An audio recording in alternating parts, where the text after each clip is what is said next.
This evening, the Prime Minister discusses the recent Western border incident involving the BDF and the Guatemalan nationals. Additionally, he'll discuss the IMF's recent visit and the increased investor interest in Belize, specifically the BSI. Hi and welcome again. You know, we do these little chats every 2 weeks, and so by the time we do the one after this one, the September celebrations would already have started. Let me therefore take the opportunity now to wish everybody a happy September. Of course, we're celebrating this year the 30th anniversary of independence, and an incident took place just recently that serves to remind us of how precious our independence is, how precious our sovereignty is, and how much we always have to be on guard to defend, in particular, our territorial integrity. I'm talking, of course, about the incident in which our Belize Defense Force, in the exercise of their duty to defend Belize's borders, had to exchange in gunfire with a number of Guatemalans. We are pretty certain that these Guatemalans, who are heavily armed, are in fact and were in fact civilians. In other words, this was not a military-to-military confrontation. The first point to make is that there is no doubt that this incident took place in Belize. In other words, the people with the weapons that the BDF had to shoot at, and in fact one was injured, one of the Guatemalans, of course, not the BDF. These people were in our territory, and so the Belize Defense Force, having told them to stop, and having seen that they, the members of the Defense Force, were in imminent danger, did what they had to do. And we congratulate our soldiers, and we're grateful for the fact that none of our soldiers was injured. But it underlines the need for us always to be vigilant and to be watchful. It also underscores as well the difficulties that we encounter, given that we have these wide open borders in heavily wooded areas. It's not an easy job in terms of the patrolling of our borders and the maintaining of the sanctity of those borders. There is no question, notwithstanding the increasing dangers that our soldiers face in carrying out their job, there is no question of not continuing to do what, as a nation, we are obliged to do. And so this is an area that the BDF visits periodically, indeed regularly, and those visits will continue. Of course, this thing had the potential to blow up into a serious international incident, diplomatic incident between Belize and Guatemala, and I'm very happy to be able to report that that is not what has occurred. We were quick to spring into diplomatic action after the military action. We were quick to involve the Organization of American States, and indeed there is going to be a joint mission, a tripartite mission, that will visit the very area where the incident took place to, number one, establish, or rather to confirm the fact that it was in Belizean territory, but number two, also to reinforce the message from the Belizean authorities that trespassers who, in addition, break our laws cannot be tolerated, and that the Belize Defense Force will continue to do its duty by this country. But thank goodness the efforts at collaboration diplomatically with the Guatemalans, the military-to-military talks that in fact are mandated by the confidence-building mechanisms between the two countries that are in place, have worked. And there is no escalation of tension at the official level between our two countries it seems that we can breathe a sigh of relief in terms of all ending well. Again, congratulations to the Belize Defense Force. We will be extremely careful in terms of the way we configure our patrols in that area. You can rest assured as Belizeans that our army is very much on top of things, but most important of all, I repeat, there is not going to be the kind of military and diplomatic fallout from the incident that could cause us any serious trouble. Once again, happy September celebrations.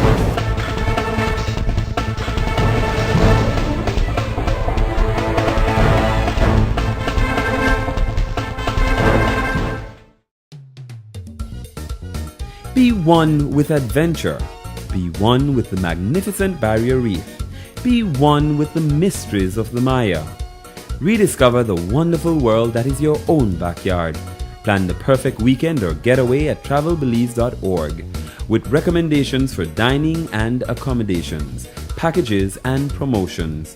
Be one with the extraordinary. Be one with Belize.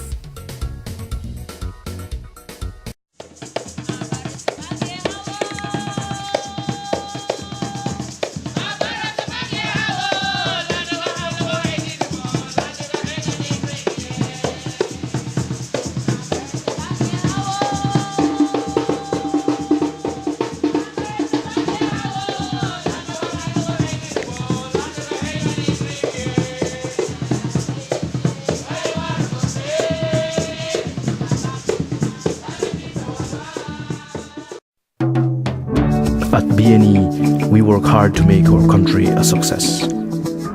As the single largest taxpayer, the success of BNE will make Belize's economy stronger and more resilient.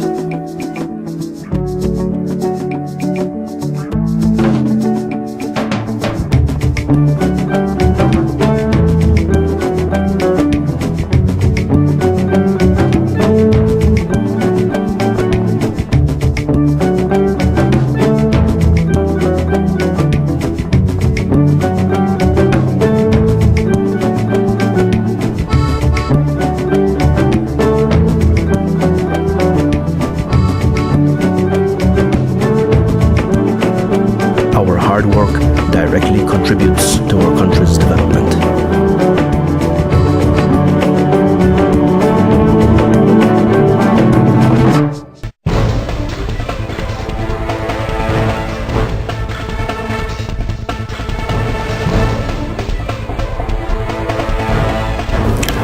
The International Monetary Fund, a team of officials from the fund, has just completed a visit to Belize. This is in connection with what is known as the Article 4 consultations. The IMF indeed issues a kind of annual report on all the member countries of the IMF, on the state of the economy, on the health or otherwise of the country's finances. And I'm very happy to report that they confirmed that in terms of the calendar year 2010, Belize's economy did well, and in fact very well, in comparison to the other CARICOM countries. As the IMF put it, we are weathering the storm better than pretty much all of our peers in CARICOM. The IMF also confirmed that there was no inflation last year and attributed that